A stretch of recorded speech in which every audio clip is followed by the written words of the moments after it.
السلام علیکم ورحمۃ اللہ وبرکاتہ۔ بقر عید کے دن قربانی سے بہتر کوئی عمل نہیں ہے۔ حضرت عائشہ صدیقہ رضی اللہ تعالی عنہ کا بیان ہے کہ رسول کریم صلی اللہ علیہ وسلم نے فرمایا کہ ذی الحجہ کی 10 تاریخ کو کوئی نیک عمل اللہ تعالیٰ کے نزدیک قربانی کا خون بہانے سے بڑھ کر محبوب اور پسندیدہ نہیں، اور قیامت کے دن قربانی کرنے والا اپنے جانوروں کے بالوں، سینگوں اور کھروں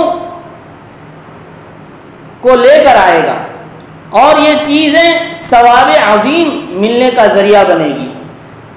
نیز فرمایا کہ قربانی کا خون زمین پر گرنے سے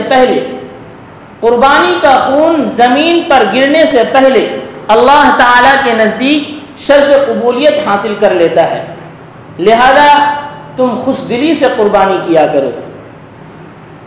اسی طرح کی ایک اور حدیث اللہ کے نبی صلی اللہ علیہ وسلم کی ہے کہ حضرت ابن عباس رضی اللہ تعالی عنہما فرماتے ہیں کہ رسول کریم صلی اللہ علیہ وسلم نے بقر عید کے دن فرمایا، آج کے دن کوئی شخص قربانی سے بہتر عمل نہیں کر سکتا الا یہ کہ وہ صلہ رحمی کرے۔ یاد رہے کہ صلہ رحمی کرنا یہ نفلی قربانی کا بدل تو ہو سکتی ہے، واجب قربانی کا بدل نہیں ہو سکتی۔